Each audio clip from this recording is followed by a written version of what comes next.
우리 함께 인사하겠습니다. 잘 나오셨습니다. 성도님 얼굴만 봐도 은혜가 됩니다. 사랑하고 축복합니다. 사랑하고 축복합니다. 누가복음 2장 41절에서 51절까지 말씀 중심으로 순종하여 받드시더라 라는 제목의 말씀을 함께 나누기를 원합니다. 어느 나라에 임금님의 행차가 있었습니다. 사람들은 임금님을 보려고 모두 거리로 나와 있었습니다. 그런데 그 가운데에는 노모를 등에 업고 땀을 뻘뻘 흘리고 있는 청년이 있었습니다. 임금님은 그 청년에게 다가가서 자초지종을 물었습니다. 그러자 청년은 어머니가 임금님 얼굴을 한 번만 보면 소원이 없겠다고 하셔서 이렇게 업고 나온 것입니다 라고 대답해 주었습니다. 그 이야기를 들은 임금님은 효자 청년을 칭찬하며 상을 내려 주었습니다. 그런데 이 소문이 퍼지자 임금님의 행차가 있으면 평소에는 불효자였던 사람들이 상을 탈 욕심으로 억지로 어머니를 지게에 채우고 나오는 것입니다. 임금님은 그 광경을 보자 이 지역에 효자가 참 많구나, 기특한 일이로다 하면서 그 사람 모두에게 상을 내려 주었습니다. 이것을 옆에서 지켜보고 있던 한 사람이 임금님, 이 사람들은 천하의 불효자들입니다. 상을 준다니까 이러는 것이지 상을 받고 나면 달라질 것입니다 라고 이른 것입니다.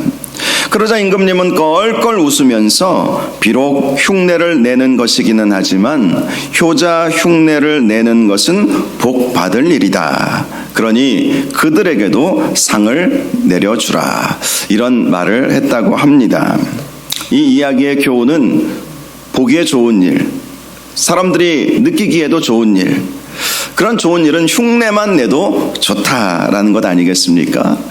부모님에 대한 순종, 그것은 흉내만 내도 좋은 것입니다. 마음은 안 그럴 수 있을지 모르겠지만, 서운하고 섭섭함이 있을지 모르겠지만 부모님께 순종하고 부모님을 공경하는 것은 흉내만 내도 우리 하나님도 기뻐하시는 일인 것이죠. 어떤 단체가 사람의 마음에 행복을 느끼게 하는 말이 무엇인가 라는 설문조사를 했습니다. 조사한 결과 사랑이라는 말, 가정이라는 말, 그리고 어머니라는 말이 나왔다고 합니다. 가장 사람들에게 행복을 느끼게 하는 말, 사랑, 가정, 어머니라는 것이죠. 실제로 우리 인생의 고향은 어머니의 몸속입니다. 누구나 어머니의 몸속에서 10달 동안 어머니와 생명을 같이 했습니다. 우리의 출생 자체가 어머니의 고통 속에서 이루어졌습니다.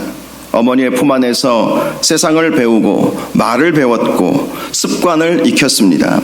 어머니의 젖을 먹고 우리의 생명이 자라났으며 어머니가 만든 음식을 먹으며 우리의 뼈마디가 굵어진 것입니다.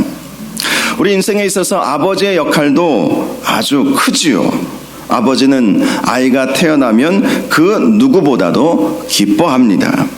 그리고 그 아이를 위해서 목숨을 겁니다. 아이가 필요한 것이 있으면 그것을 주기 위해서 희생을 마다하지 않습니다. 새벽에 일찍이 일어나서 하루 종일 일하고 밤늦게 돌아옵니다. 그렇게 해서 자녀들을 사랑으로 키우는 존재가 아버지인 것입니다. 성경은 하나님을 아버지라고 부릅니다. 하나님은 이 세상의 모든 아버지의 표상이신 것입니다. 하나님은 독생자 예수 그리스도를 우리에게 내어주실 만큼 우리를 사랑하시는 아버지이신 것입니다. 하나님은 이 세상의 자녀들에게 육신의 아버지를 통해서 하나님을 알아가기를 원하십니다. 신실한 아버지들은 그 사실을 알기 때문에 더욱 조심스럽게 인생을 살아갑니다. 그리고 아이들에게 부끄럽지 않는 아버지가 되려고 더욱 자기 자신을 희생합니다. 이것이 아버지인 것이죠. 오늘 본문을 보면 예수님의 유년 시절에 대한 짧은 이야기가 기록되어 있습니다. 본문 41절을 보면 예수님의 부모는 해마다 6월절에 예루살렘 성전으로 올라가셨다고 말씀하고 있습니다. 당시 경건한 유대인들은 6월절 절기를 아주 중요하게 생각했습니다. 물론 그 외에 다른 절기들도 중요한 절기들이었지만 6월절 절기는 경건한 유대인들에게 있어서 가장 중요한 절기였던 것이죠. 이 6월절 절기는 하나님께서 노예 민족이었던 히브리 민족을 모세를 통해서 출애굽시켜 주시고 자유와 해방을 주신 것을 기념하는 절기였습니다. 즉 하나님의 구원을 감사하는 절기가 6월절 절기였던 것입니다.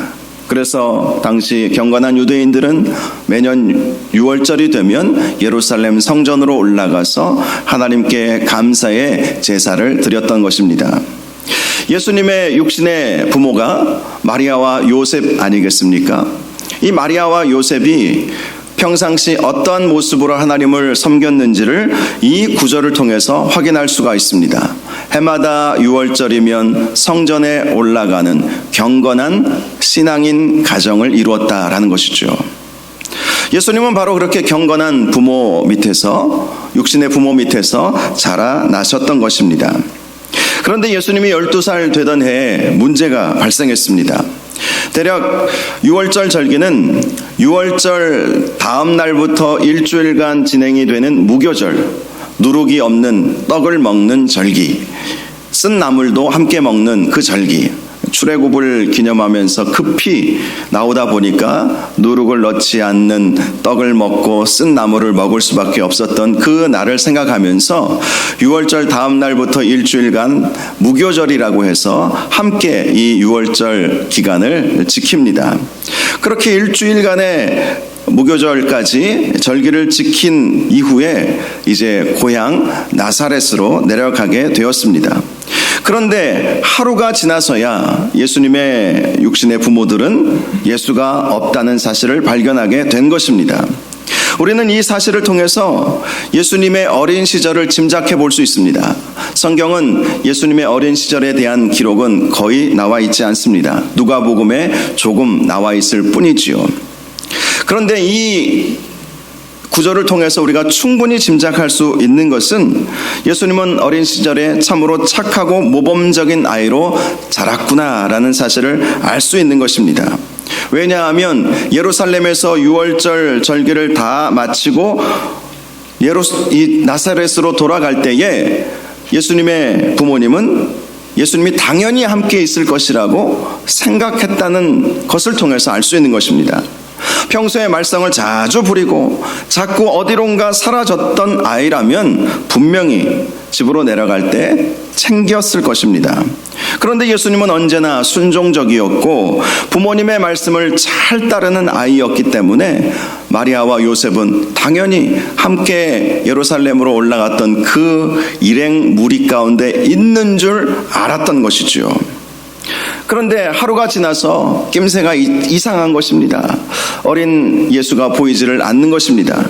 그래서 찾아보지요. 이 사람 저 사람에게 우리 아들 예수를 보지 못했어. 혹시 어디서 본 기억은 없어 하면서 찾으러 다니게 되었던 것입니다. 함께 갔던 친척들, 다른 일행들은 다 모른다고 말을 하는 것입니다. 그래서 요셉과 마리아는 혹시 어린 아이에게 무슨 문제가 생겼을지도 모르겠다라는 걱정스러운 마음으로 다시 거슬러서 예루살렘까지 올라가게 된 것입니다. 그런데 예수님과 떨어진 지 사흘 만에 예수님을 발견하게 되었는데 성전에 있는 예수님을 발견하게 된 것입니다. 당시 어린 예수는 성전에서 율법 교사들과 함께 말씀을 토론하고 있었습니다. 그리고 성전에 있던 사람들은 어린 예수가 말하는 성경 해석의 지혜에 놀라게 되었다라고 말씀을 하고 있습니다. 비록 어린 아이였지만 성경 교사들이 보기에도 참 탁월한 지혜를 가지고 있구나. 이 아이가 과연 누구인가 라고 놀랄 수밖에 없었다는 것이죠. 이 사실을 통해서 또한 알 수 있는 것은 예수님의 부모님은 평상시에도 하나님의 말씀을 어린 예수에게 잘 가르쳐 주었다라는 것입니다.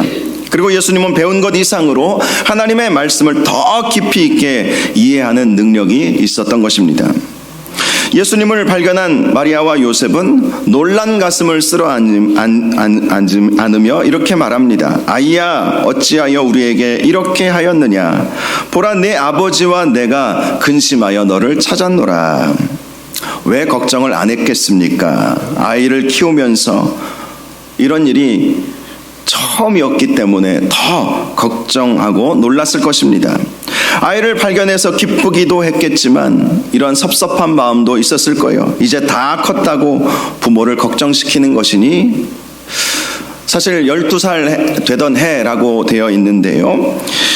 유대인들은 12살이 성인이 되는 해라고 그렇게 인정을 해 주었습니다. 법적으로 성인이 되는 나이가 만으로 12살인 것이죠. 우리 나이로 생각해 보면 14살 중학생 정도 되면 이제 법적으로 성인이다, 이렇게 이제 보았던 것입니다. 그래서 더욱 부모들은 서운하게 생각했을 수도 있을 것입니다. 그동안 평상시에 이렇게 착하게 지내던 네가 이제 법적 성인이 되었다고 네 맘대로 해도 되는 거니? 라는 서운함을 토로한 것이죠. 그런데 그때 예수님이 이런 말씀을 합니다. 어찌하여 나를 찾으셨나이까? 내가 내 아버지 집에 있어야 될 줄을 알지 못하셨나이까? 우리는 이 말이 무슨 말인지 잘 압니다. 그러나 예수님의 부모는 그 말을 깨닫지 못하였다라고 성경에서 말씀하고 있습니다. 예수님은 하나님의 아들이시기에 당연히 하나님의 집인 성전에 계셔야 하는 것이 당연한 것으로 우리는 받아들일 수 있습니다. 또 법적으로 성인의 나이에 들어갔기 때문에 꼭 부모의 동의 없이도 얼마든지 성전에서, 예루살렘에서 홀로 스스로 머무실 수도 있었습니다. 그러나 그 다음 말씀을 보면 중요하죠. 그의 부모가 깨닫지 못한 거예요. 예수님이 하나님의 아들이심을 아직 인정할 수가 없었던 것이고 깨닫지 못했던 것입니다. 그래서 어린 아이 예수는 성전에 남아 계시기를 고집하지 않으시고 부모를 따라 고향 나사렛으로 내려가게 되었다는 것이죠. 성경은 나사렛으로 내려간 다음 예수님의 모습을 이렇게 말씀합니다. 나사렛에 이르러 순종하여 받드시더라. 순종하여 받드시더라. 예수님의 육신의 부모님을 순종하여 받드시더라. 이 순종하여 받드시더라 라는 이 표현은 헬라어 문법상 일시적인 순종이 아니라 지속적인 순종을 의미하는 이 말씀입니다. 즉 한두 번 부모에게 순종한 것이 아니라 지속적으로 부모에게 순종했다라는 것을 말씀해 주는 것입니다. 많은 학자들은 예수님께서 이 12살 되던 해에 하나님의 아들이심을 스스로 인식한 때였다라고 보고 있습니다. 12살 되던 해에 예수님이 태어나자마자 나는 하나님의 아들이다, 십자가 져야 된다, 그렇게 생각할 수는 없었겠죠. 점점 자라면서 지혜가 자라고 몸이 자라고 또 지식도 자라가면서 어느 순간에 본인의 소명을 발견한 때가 분명히 있었을 것 아니겠습니까? 그때가 언제였는가? 바로 이 12살 되던 해였다고 그렇게 보고 있는 것이죠. 만일 정말 그러셨다면 순종하여 받드시더라, 이것은 참으로 놀라운 말씀입니다. 자신은 성령에 의해서 잉태된 하나님의 아들임을 확실히 알게 되었음에도 불구하고 육신의 부모에게 자식의 도리를 다했던 것이지요. 그만큼 예수님은 부모 순종이 하나님께서 원하시는 절대적인 계명이라는 사실을 아시고 지키셨던 것입니다. 부모 순종은 하나님의 계명이죠. 10계명을 보면 크게 두 가지 계명으로 나눌 수 있습니다. 1계명에서 4계명까지는 하나님과 관련된 계명입니다. 하나님 외에는 다른 신을 두지 말라. 결코 다른 우상들이나 형상들을 만들지 말고 거기에 절하지 말라. 또 하나님의 이름을 망령되이 부르지 말라. 안식일을 거룩히 지키라. 이것이 1계명에서 4계명까지의 말씀입니다. 하나님과 관련된 계명이죠. 5계명에서 10계명까지의 계명은 사람들과의 관계 속에서 지켜야 할 계명이었습니다. 부모를 공경하라, 살인하지 말라, 간음하지 말라, 도둑질하지 말라, 거짓 증거하지 말라, 내 이웃의 집을 탐내지 말라. 사람들과의 관계 속에서 지켜야 할 계명이 바로 5계명에서 10계명까지 6개의 계명인 것입니다. 그런데 이 사람들과의 관계 속에서 지켜야 할 계명 중에 부모를 공경하라라고 하는 계명은 가장 먼저 등장하고 있다는 것입니다. 그만큼 사람들과의 관계 속에서 가장 우선순위에 두어야 할 계명이 부모 순종에 대한 계명이라는 것입니다. 이것은 부모 공경과 순종은 우리 모든 인간관계에 있어서 핵심이라는 것이죠. 핵심인 것입니다. 부모를 공경하지 못한 사람은 인간관계 속에서도 좋은 관계를 가질 수 없다라는 것이죠. 그 본 마음이 글러먹은 것이죠. 그러니 사람들과의 관계 속에서도 그 악한 마음은 언젠가 드러날 수밖에 없는 것입니다. 그래서 하나님은 우리에게 부모 공경을 정말 마음을 다하여 진심을 다하여 하라고 명령하신 것입니다. 성경 곳곳을 보면 우리가 부모에게 순종할 때 하나님은 복을 약속해 주셨습니다. 출애굽기 20장 12절 내 부모를 공경하라 그리하면 내 하나님 여호와가 내게 준 땅에서 내 생명이 길리라. 하나님께서 부모 공경을 할 때에 내게 준 땅에서 내 생명이 길게 되는 장수의 축복을 약속해 주신 것입니다. 신명기 5장 16절을 보면 너는 내 하나님 여호와께서 명령한 대로 내 부모를 공경하라 그리하면 내 하나님 여호와가 내게 준 땅에서 내 생명이 길고 복을 누리리라. 자, 복을 누릴 정도로 하나님께서 풍성히 복을 부어주시겠다고 약속하신 것입니다. 에베소서 6장 1절에서 13절 말씀에도 자녀들아 주 안에서 너희 부모에게 순종하라 이것이 옳으니라 내 아버지와 어머니를 공경하라 이것은 약속이 있는 첫 계명이니 이로써 내가 잘 되고 땅에서 장수하리라. 네가 잘 된다라고 이 형통의 복을 약속해 주신 것입니다. 땅에서 생명이 길 것이고 또 복을 누릴 것이고 잘 될 것이다. 이런 복을 약속해 주신 것입니다. 왜 이렇게 하나님께서 부모 공경에 대해서 이런 축복의 약속을 해 주셨겠습니까? 골로새서 3장 20절을 보면 이런 말씀이 있습니다. 자녀들아 모든 일에 부모에게 순종하라 이는 주 안에서 기쁘게 하는 것이니라. 이런 말씀이 있습니다. 즉 하나님께서 이렇게 장수의 복, 땅에 기업을 얻는 복, 이 땅에서 장수하게 될 것이다 라는 것은 땅의 약속을 받는 것이죠. 예나 지금이나 땅이라고 하는 것은 우리에게 물질의 축복을 말하는 것입니다. 이러한 물질의 축복, 장수의 복, 이 장수라고 하는 것은 건강의 복을 의미하는 것이죠. 그리고 형통의 복, 잘 될 것이다 라고 말씀하시는 이 형통의 복, 이 형통의 복을 왜 하나님께서 이렇게 물질의 복, 건강의 복, 형통의 복을 왜 하나님께서 이렇게 주시겠다고 약속하셨는가라는 것이죠. 골로새서는 그 이유를 이것은 주 안에서 기쁘게 하는 것이기 때문이라고 말씀해 주는 것입니다.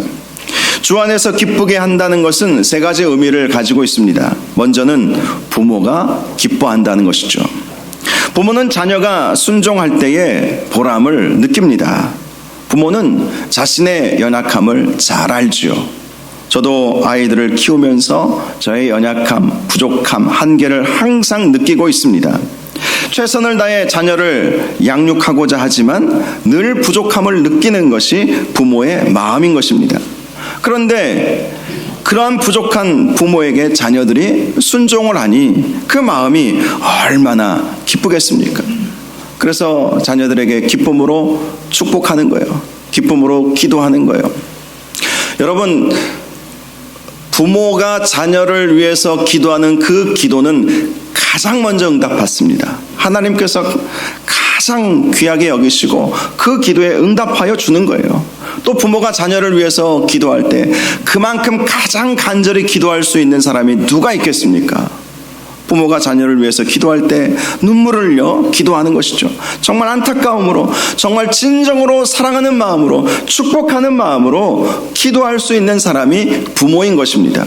그런데 자녀들이 부모에게 순종할 때 부모는 기쁨을 얻게 되고 그 기쁨으로 자녀들을 축복할 수 있게 되는 것이죠. 그러니 이러한 복이 임하는 것입니다.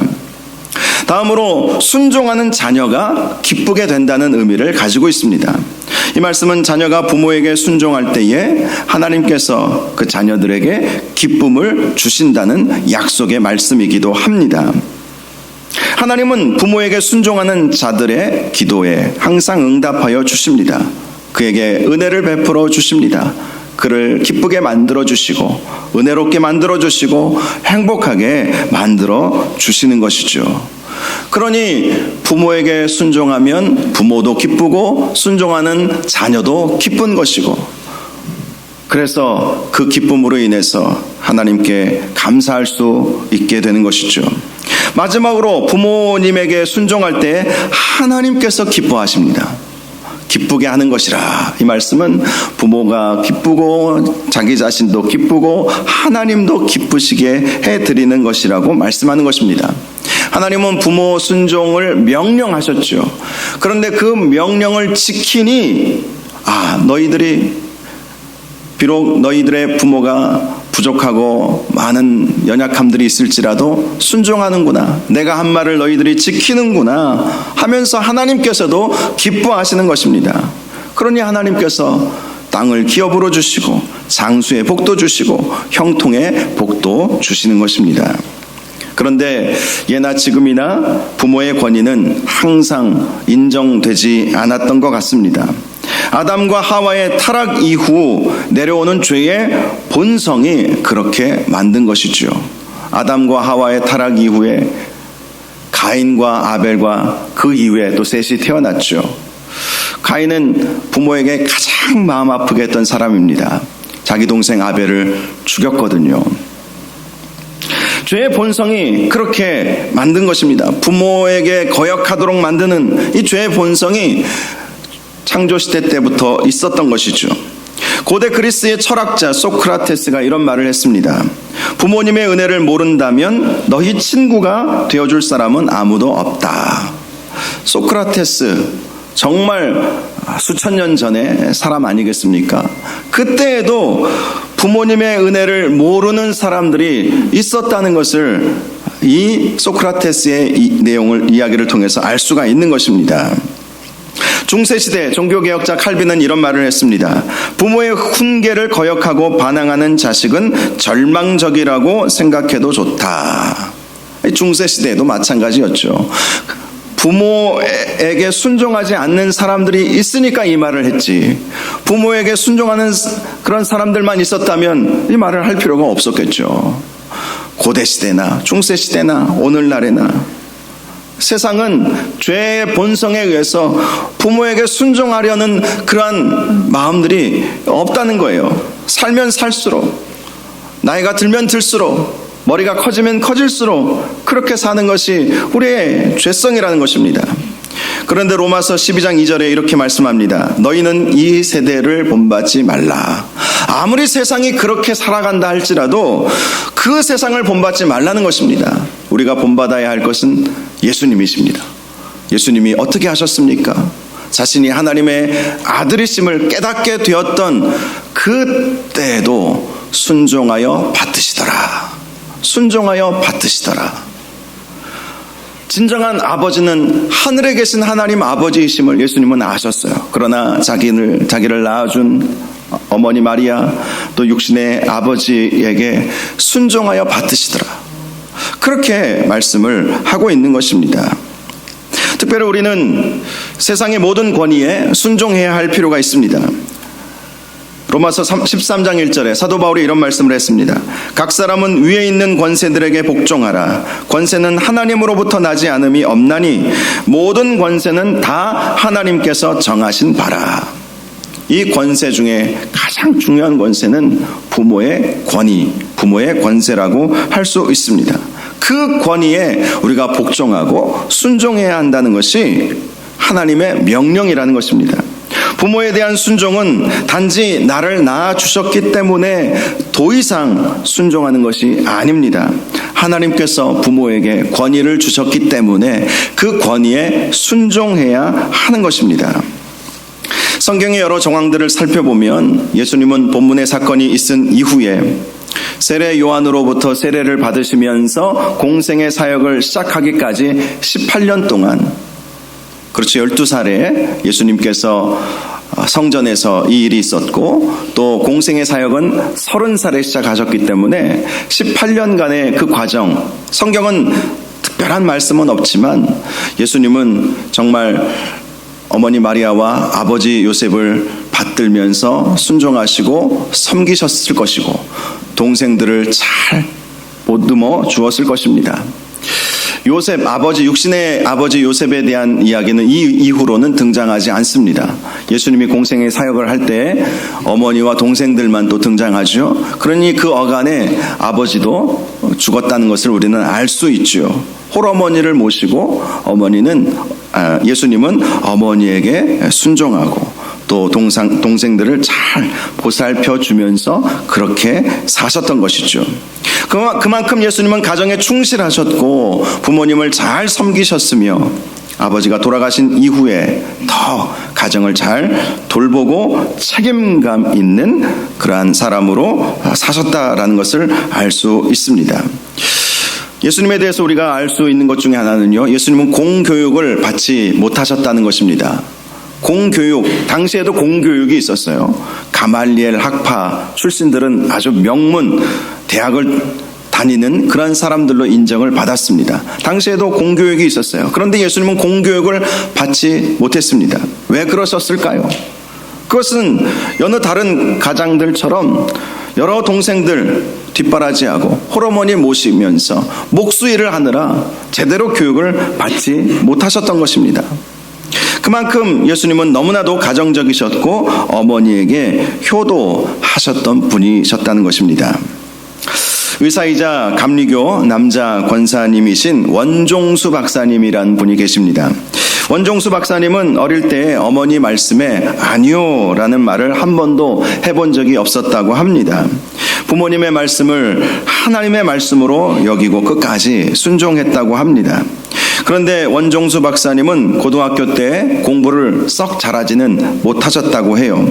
하루는 담임 선생님이 불러서 갔더니 성적표를 보시면서 심각한 얼굴로 이런 말씀을 하셨습니다. 종수야, 너는 480명 중에 350등이다. 성적이 밑바닥이구나. 홀어머니만 계신 집에 외아들인데 어떻게 하려고 그러니? 이 말이 이 원종수에게 충격이 되었습니다. 그때부터 어머니를 생각하면서 열심히 공부를 하기 시작했습니다. 그리고 학기 말 시험에 전교 5등을 했습니다. 선생님도 놀라고 친구들도 놀랐습니다. 졸업할 때에는 전교 1등을 하고 서울대 의과대학에 입학하여 수석으로 졸업했다고 합니다. 그는 전국 의사고시에서도 1등을 했다고 해요. 상금으로 당시 돈 10만 원, 오늘날에는 큰 돈은 아니지만 당시에 10만 원은 굉장히 큰 돈이었는데요. 그 상금을 받아서 어머니에게 갖다 드렸더니 어머니는 첫 열매는 하나님께 드려야지 하면서 헌금을 하셨다는 것입니다. 그런 어머니의 모습을 보면서 어머니가 믿는 하나님을 자신도 잘 믿어야 되겠다, 이런 굳은 마음을 갖게 되었다고 합니다.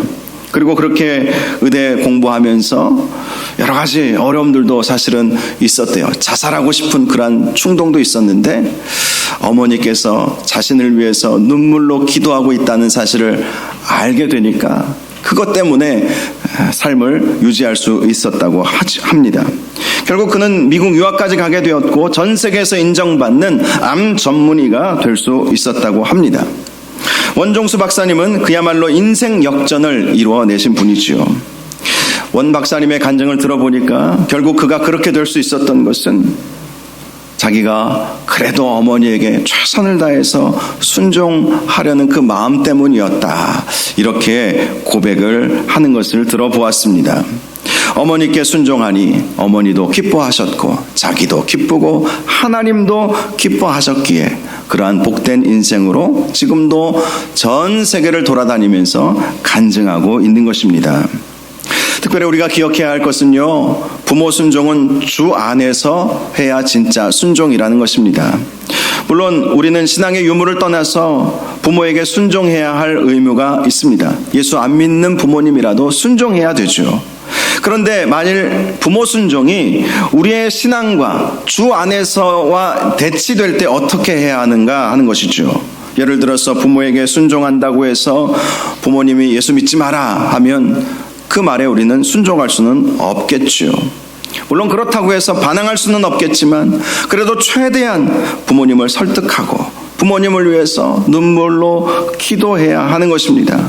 비록 자유롭게 교회를 다닐 수는 없을지라도 끝까지 부모님이 예수 믿게 해달라고 기도하고 최대한 예배의 자리를 지켜내는 것이 필요한 것이죠. 이것이 주 안에서의 순종인 것입니다. 부모님이 예수님을 잘 믿지 못하고 있다면 예수님을 잘 믿게 해드리는 것만큼 최고의 효도는 없는 것이죠. 왜 그렇습니까? 천국 가게 해드리는 것이잖아요. 여러분, 부모님이 이 세상에 살아계실 때 100만 원, 50만 원, 100만 원 어버이날 때 선물하는 가정들도 많이 봤어요. 그렇게 얼마의 돈을 드리는 것보다 더 중요한 것은 부모님이 예수 믿어서 천국 가게 해드리는 것 아니겠어요? 그것만큼 최고의 효도가 세상에 어디 있겠어요? 이 세상에서 얼마간의 돈을 드린들 나중에 돌아가셔서 지옥 가면 그것이 무슨 소용이 있겠습니까? 그래서 정말 최고의 효도는 부모님을 위해서 기도하고 부모님이 예수 믿으실 수 있도록 그렇게 해드리는 것이 최고의 효도이고요. 그것이야말로 주 안에서의 순종이라는 것입니다. 사랑하는 여러분, 부모님에게 순종하고 부모님을 공경하는 것은 하나님의 명령이라는 사실을 꼭 기억하시고, 오늘 어버이 주일이라 특별히 이런 말씀을 드리고 있지만 때로는 우리가 잊어버리고 살 때가 참 많아요. 내리사랑이라는 말이 있죠. 내리사랑. 내 자식 손주들은 끔찍히도 하지 말라고 해도 사랑이 나오는 것이 인간 본성입니다. 그런데 위로의 사랑은 잘 못하는 것이 우리의 연약함이에요. 그래서 성경에서 부모를 공경하라, 자녀를 사랑하라 이런 말은 별로 없어요. 부모를 공경하라. 왜? 잘 안 되니까. 죄의 본성 때문에 자꾸 잊어버리는 거예요. 부모를 사랑하지 않아서가 아니에요. 잊어버리는 거예요. 부모님이 나를 얼마나 사랑하셨는지 잊어버리는 거예요. 내리사랑만 신경 쓰는 것이 우리의 연약함이기 때문에 성경은 부모 공경, 부모 사랑을 말씀하신 것이고, 그냥 말씀만, 명령만 하신 것이 아니라 복까지 약속하신 거 아니겠습니까? 얼마나 사람들이 잘 안 하면 이렇게 놀라운 복을 약속하셨을까, 이런 생각도 드는 것이 사실입니다. 저와 여러분의 부모님들을 위해서 기도하시고, 또 교회 어른들도 부모님처럼 여겨드리시고 위해서 기도하시고, 그래서 여러분의 가정이 정말 천국이 되는, 가정 천국이 되는 은혜가 있기를 바라고요. 또 여러분의 부모님도 건강하셔서 오래 사시고 또 건강하게 여러분들을 위해서 기도해 주시는 영적 부모님 되실 수 있기를 주님의 이름으로 축원합니다. 이 시간 우리 함께 찬양하겠습니다. 그 사랑 얼마나 라는 제목의 찬양입니다. 이 찬양은 사실 하나님의 사랑을 노래하고 있는 것이기도 하지만 그 하나님 아버지의 사랑만큼 우리 부모님의 사랑을 생각하게 하는 가사의 내용을 가지고 있다고 할 수도 있습니다. 이 찬양을 부르면서 우리 하나님에 대한 사랑, 더 나아가서 우리 부모님이 우리를 또 얼마나 사랑했는가, 이것도 함께 생각하면서 이 찬양 함께 부를 수 있기를 원합니다. 우리 함께 찬양하겠습니다.